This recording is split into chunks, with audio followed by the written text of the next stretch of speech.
All right, so we're back. Um, so the other day I released this video, the worst sports analyst right now. I talked a little bit about Nick Wright and a lot of his really, really bad takes. But I said in that video that I've had some really bad takes. I've had some really bad ones, and I want to be fair. I'm not just hating on him. I've definitely had my fair share of misses, and that's what this video is going to be about. I'm going to be watching over my worst predictions for this season, kind of just going through a lot of these videos I made. I did a lot of these prediction videos. I think I predicted about 6 of the divisions. I'm sure I got a couple wrong in here. I'm sure I got a lot wrong. We're still kind of going through the season, but I want to just kind of see how bad it was, how accurate I was. I've been wanting to do this for a while now. So we're going to be criticizing myself today and seeing what I was saying. So if you go to my page here, you go to my playlist, you can see all of my prediction videos right here. You got the NFC East, the NFC North, the South, the West, the East, and the North. I just didn't quite finish off the AFC, but I have the entirety of the NFC here. So it will be interesting to kind of see, uh, you know, where I stood before the season started. And these were kind of the videos that gave my channel a little bit of boost. They were kind of big in my terms of being big. So yeah, we're gonna go ahead and we're gonna go through and let's see what I was saying. So I'm just kind of gonna jump around. So this one's for the East. This was the first one that I made. I kind of was just talking about the East a little bit, and then so it looks like I started off with predicting the Cowboys being bottom of this division. Wow. So we can kind of pull up the NFL standings and just kind of see where I was in the NFC. The Cowboys are second currently. The Commanders I could never have predicted being this bad. At 3-8 is wild. I mean, Jaden Daniels has been hurt for the majority of the year. Terry McLaurin's been hurt for the majority of the year. It's just been they've been kind of just dealt a bad hand so far. The Giants, though, ended up being last in this division. Didn't really see them being this bad either. I had some faith in Brian Dable. I thought he might be able to turn things around. I wasn't a big Jackson Dart fan, but he's really been the only bright spot of that team so far. So definitely missed on that first one. The Cowboys were not last. And then the Giants I had here. Let's see what I said about them. I'm going to place the New York Giants. The Giants are coming off a really rough season with terrible quarterback play with Daniel Jones at the helm. They couldn't protect him with the really weak offensive line play, and even when they managed to protect him, he was extremely inaccurate and made some very questionable. Yeah, so this is before, ironically, they're playing the Colts here. This is obviously before Daniel Jones blew up with the Colts this year. I don't think anybody really saw that one coming. But yeah, Daniel Jones obviously was a disaster in New York, and that was moving off from him was part of the reason why I thought they'd be a little bit better this year. I thought Russell Wilson would at least be like an okay game manager for them, but he got benched pretty quickly into the season. Throws. Overall, they finished 31st out of 32 teams in the NFL in total offense, only in front of the Browns. Once again, the Browns. And they finished 20. Yeah, man, a lot of Browns hate. I remember, I don't know why I was on a Brown hate train here. Yeah, I did like the Abdul Carter signing, the Jackson Dart signing, bringing in Cam Scappo. I did talk a little bit about him, I think. Let me see. Over Daniel Jones. I think the run game with Kyron Tracy and Cam Scappo has potential, but still has to run behind a pretty weak offensive line. True. Overall, I think the Giants' ceiling is honestly a solid 10-7 season with a floor of only 5 wins. Yeah, that was my ceiling. The floor, they probably won't even hit that floor. Honestly, they're sitting at 2 wins right now. Obviously, firing Brian Dable mid-season, bringing in Jackson Dart getting hurt. Russell Wilson and Jameis Winston alternating. It's just been kind of rough for them this year. Cam Scappo also, I think he tore his ACL or did something crazy to his leg. So it's been rough for them. But yeah, I'm off from the Giants now. The Commanders, I had very, very high hopes for the Commanders. They finished 12-5 last year. I mean, what a fall off for them. But yeah, they had a bunch of playoff wins as well. But I did at least get the Eagles right, which I think obviously this year kind of a are the Eagles. They no-brainer. finished with 14 wins last season and won the Super Bowl while also beating the next best team in the conference twice, once in the regular season and once in the playoffs. Yeah, yeah. What did I predict their record being? Let's see. 13-4. What are they sitting at now? What, 9-3, 8-3? Yeah, I mean they could still hit that, I guess, depending on what their schedule looks like. But they'll probably average out, I guess, around like 11 or 12 wins this year. But yeah, definitely not great on the East. Let's jump to the North. Let's see what my predictions were looking like there. So the North right now has the Bears on top. I know I didn't predict that. Packers second, Lions third, Vikings fourth. Whew, I think I actually, oh my god, I got the inverse. Oh my god, dude, I think I said the Vikings would be first, didn't I? Oh my god, I did. Ah, that's aged horribly. That has aged terribly. I think surprised a lot of people last year with their 14-3 finish, but didn't surprise no one when they lost in the first round of the playoffs, and that's what they do every year. Regardless, it was a very dominant team in the regular season and saw the breakout of quarterback Sam Darnold as he led them all the way to the playoffs while having the best statistical season of his career by a long mile. This year, Darnold took off from Minnesota and joined the Seattle Seahawks. Dude. Ah, no. Yeah, I mean, I think a lot of people got this division wrong. I think the biggest thing, I mean, this guy was totally right. The Vikings probably are not going to win 8 games. They've really struggled. I mean, I guess they could, but they definitely have really struggled. Yeah, I was totally wrong on the Vikings. Lions go 5-1, but again, everybody who was like saying this were saying the Lions are going to win it, and they still could, but they are third right now. Like, the Lions have struggled a little bit. The Packers and the Bears have been the biggest surprise to me. I said the Bears would be last in the division, although I did talk about them very positively. Let me see what I was saying here. Yeah, I put the Bears here really because they are the newest team. What I mean by that is that they have a very new roster. A lot of these guys are very talented, but were playing elsewhere in 2024 and are very young. They have a first-year head coach in Ben Johnson, who I think was a great hire, Yeah. but he may need some time to pull this franchise together. And I mean, they've had some really close games, but Ben Johnson has done really good so far, man. I mean, they're sitting at 8 wins. I kind of underestimated how quick of an impact just a competent head coach can make, because I mean, they were going from Matt Eberflus to Ben Johnson. I mean, that is a big change. Ben Johnson, at least he knows what he's doing offensively. Eberflus was like a total train wreck. So I think I underestimated the jump in competency from those two.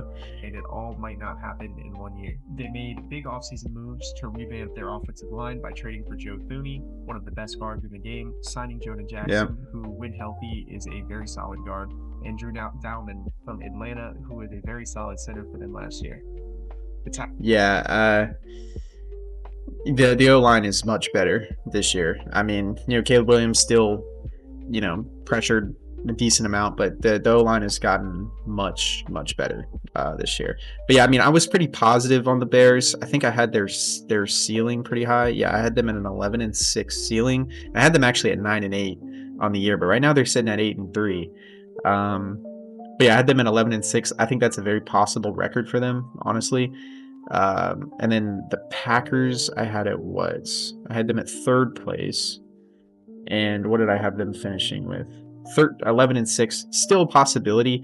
This division was really hard to predict because all of these teams are really evenly matched, and it's kind of turned out that way. The Vikings have been the one that have really struggled. That was my big miss of the offseason, was the Vikings. But 11-6, they'll probably hit around that. I didn't get the records totally wrong, and this is gonna change. But I just overestimated what the Vikings would do. My thoughts on the Vikings were the defense was really good. I really thought the defense was going to be good enough to carry them. I also thought the offensive line was going to be good enough. And JJ McCarthy, I've never been a big fan of JJ McCarthy, and I've talked about him a lot, but I thought he would at least be efficient enough to lead them to a really good year and off the backs of their defense and the run game. I didn't think he would totally train wreck them and, throw pick after pick and have a worse QB rating than Jamarcus Russell. Didn't see that really coming. But yeah, I mean, this division I botched, and honestly, for the records, it's not that bad for my record predictions. What I had the Lions taking a bit of a step back, which I wasn't wrong about. What did I have them at? On this one as it is. What did I have them at? In a bit. I still think this team is one of the best in football, and could once again make a deep playoff run if the coordinators end up working out. Yeah, and they did, and they have. Especially the offensive coordinator. That I can't remember the dude's name, but he's been fantastic so far. At a 12-5 season with a ceiling of 14. Yeah, 12-5. They could still hit that. They'll probably finish a little bit under that. My floor for them was 8-9. I mean, they'll probably finish somewhere in between that. I would say they'll probably finish at like 10 or 11 wins this year. But they still, I'm not that far off. I'm just wrong on the order of these teams. And the Vikings, oh god, that's a horrible miss. NFC South now. Let's see. So the South, right now the Bucks are on top, the Panthers are second, the Falcons are third, and the Saints are fourth. I think I was a little bit closer on this one so far. So it had a little Falcons intro here. So the Saints I had last. I think I called them the worst team in football. The Saints had a rough offseason, to say the least. They did a few nice things like bring in safety Justin Reed to pair with Tyrann Mathieu from Kansas City, and I think it was a smart move to re-sign Chase Young off the edge. Outside of that, though, there really isn't much to like about their free agency period. Yeah. They were rather quiet, which makes sense because they are in salary cap hell, but regardless, the team didn't get a whole lot better. Derek Carr informed the team just recently that he didn't. Yeah, that's right. I forgot about Derek Carr already. That's crazy. So yeah, I talked about Tyler Shuck coming in. Wasn't too confident in him. I like the Kelvin Banks draft pick. And then the Oklahoma linebacker, I can't remember his name. Danny Stutzman, that's right. Yeah, I don't think he's really made much of an impact yet. Selection in Jonas Sanker. Jonas Sanker. As I feel like Vernon Broughton was all right too. I wasn't a big fan of him coming out of the draft, but Sanker has been, I think, pretty decent for him. But yeah, overall, I've been with a record of 6-11 with a 6. Yeah. I think I'm pretty close to that 4-13 floor. I think they might hit that, honestly. So yeah, I mean, I think I was pretty accurate on the Saints at least, but that's an easy one to predict. I had the Panthers in third here. So far they're second. They've been a little better than I thought, but I also kind of thought that they'd be pretty good this year. I thought that they would definitely be improved. Carolina Panthers. I really liked what the Panthers did this offseason, as I talked about it in my top 5 offseason video already. Yeah, they had a really, really good offseason. Although maybe slightly overpaid. Bobby Brown III was a great signing on a cheap deal. Yeah, he's a good run stopper. Stoppers they have now. They had Rico Dowdle to the running back room. Yeah, Dowdle, man. Did I say anything about him? And he should be a solid change of pace for that. Oh, okay. So call him a solid change of pace. No, he changed the offense. That guy is the guy. Nobody predicted that for sure. But I did like that signing, though, and 1,000-yard rusher pairing him with Chuba Hubbard. I was pretty high on Chuba Hubbard, but he's kind of fallen off a little bit. And then Nick Scorton. I think Nick Scorton's been pretty decent for them. But what did I have their record at? A ceiling of 8-9, 10-7 ceiling. Yeah, I mean, I think that's a pretty fair prediction. I don't think that's awful. A 6-11 floor. Yeah, I mean, they're not going to hit 6-11 unless they lose out, but I think that they could hit this 10-7. I still agree with that record. That's probably what I'd predict them to do this year. Probably go 8-9, or if they're lucky, 10-7. Yeah, I don't think that was a horrible pick. Then I had the Falcons at 2. I was a little too high on the Falcons, I think. I really liked their drafts, or their first round anyway. They brought in a lot of edge help. And, they've had some production from their edge rushers, but it hasn't really changed much. Penix has been a little inconsistent. He got hurt. They lost Grady Jarrett, obviously. There, I had them at 10-7 with a 7-10 floor. They could still hit 7-10. I wouldn't be surprised. They would just go 3-3. I could easily see that. I don't think that's a terrible prediction either. And then I did have the Bucks winning the division, of course. Not a hard one to predict. What did I say about Egbuka? I know I was really high on Egbuka coming out of the draft. Defensive line with a decent secondary and a good group of linebackers, and I believe they could great. Dude, I sound so nervous. Oh my god. Adapt as well. Bringing in wide receiver Emeka Egbuka in the first round is great, as he can add some much-needed slot help and maybe open some more windows for Mike Evans and Chris Godwin to get open. They got Steele. I wish I talked a little bit more about him. I was very high on Egbuka. You know, he's the all-time leading, the receptions leader at Ohio State. I was really high on him.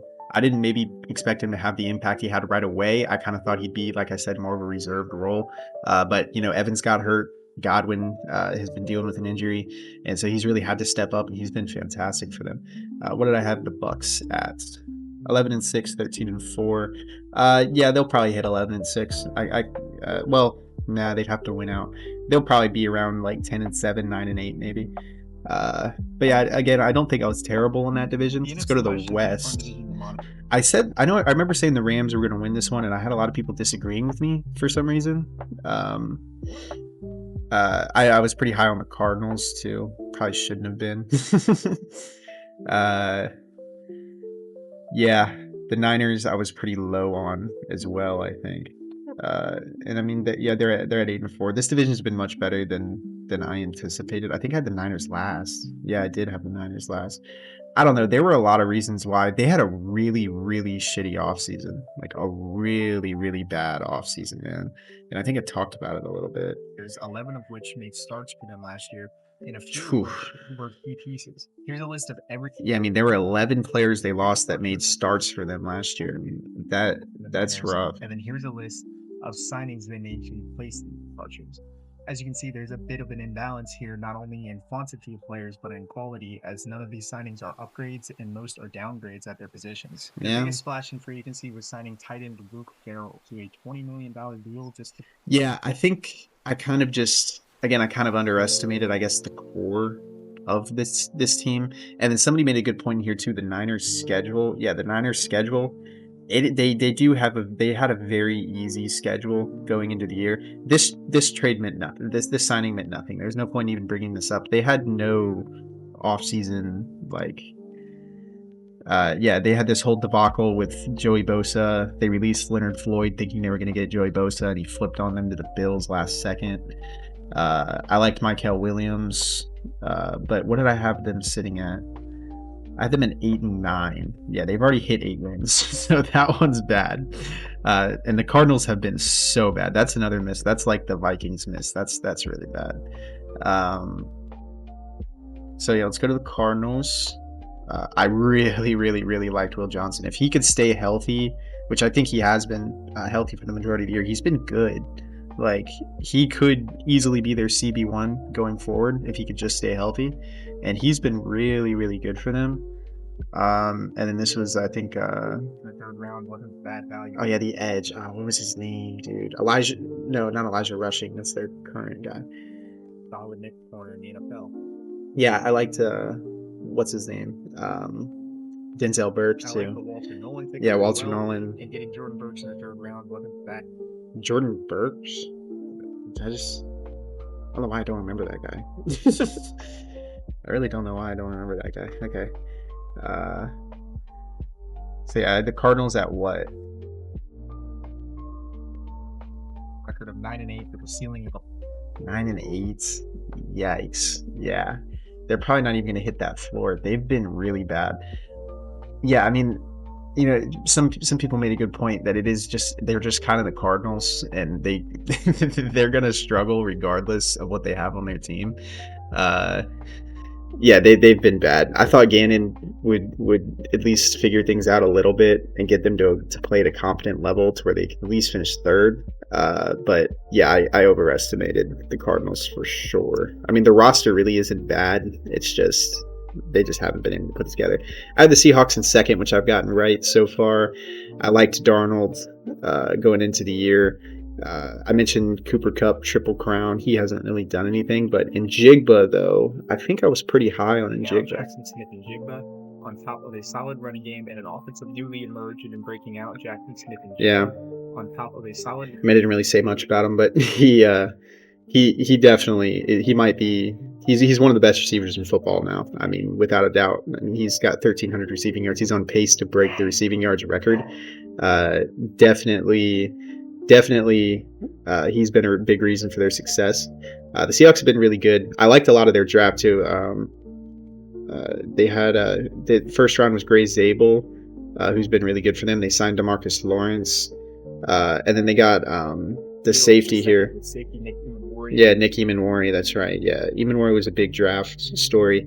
I liked him a lot. I was kind of hoping the Dolphins would take him, but he's been really good. And then Torrey Horton was very high on Torrey Horton, like very high. I think I even talked about him. Torrey Horton in the fifth is one of my favorite picks of the draft. I was very high on him, and I think he could crack the starting lineup immediately in Seattle as their third wide receiver. Yeah, I guess you could kind of say he's done that. Let me see. I mean, he definitely has been decent with them. I'd like to kind of see what he's done so far. I've seen him make a couple plays. He's got 160 receiving yards and 5 touchdowns. Yeah, he's been in the end zone a lot. I remember he had that 2 touchdown game. Yeah, Washington. Yeah, he's been pretty decent for them. He's getting a decent amount of targets for rookie year, and he's getting in the end zone a couple times too. So he's definitely been good for them. I think he's going to continue to be good, keep developing. I had them at 11-6 so far. They're sitting at 8-3. Definitely a possibility there, and they are second currently. The Rams, I had them as a dark horse Super Bowl contender.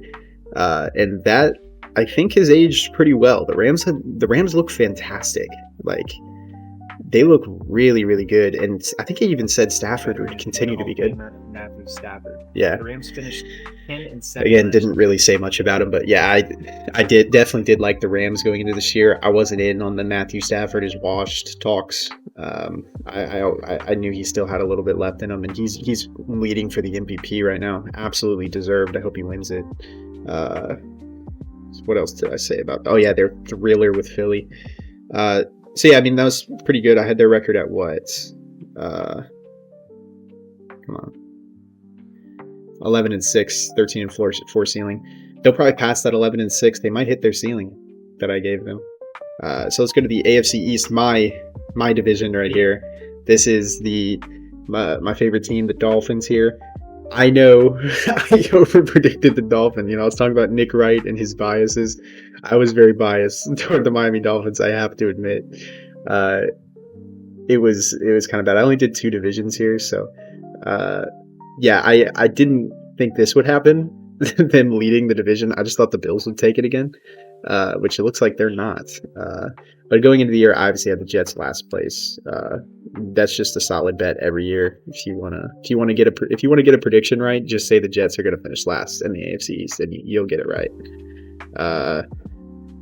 Let's see, what did I have their record? Damn, I talked about them for a while, man.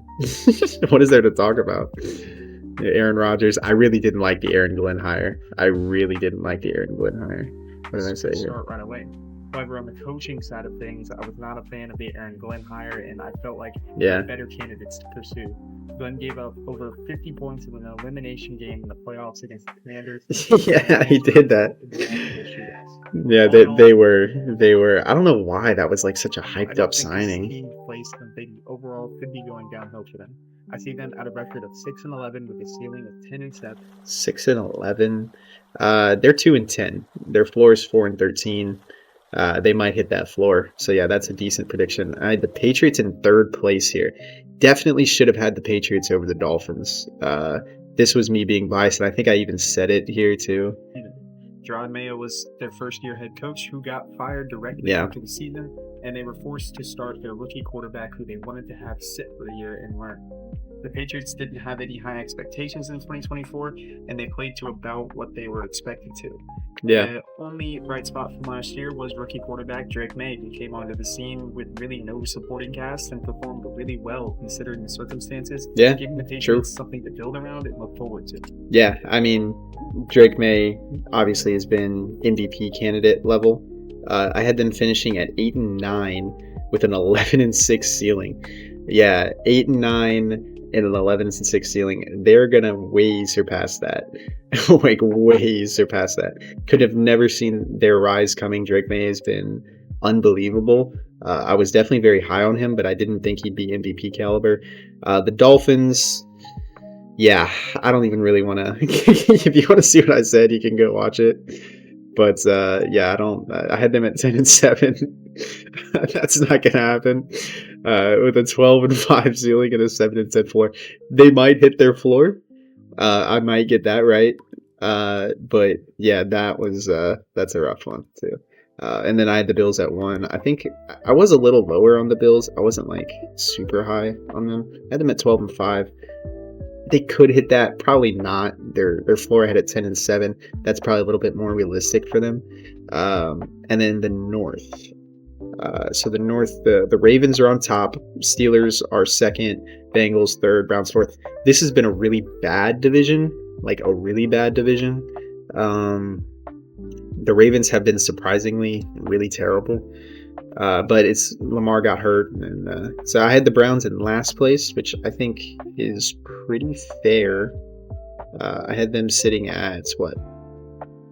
Oh, come on, sitting at what? 5-12.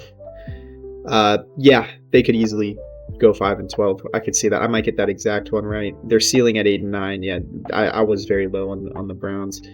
Just not a very good. Oh God, Judkins mugshot. Yeah, yeah. I definitely. I mean, I think anybody could have predicted the Browns being trash this year.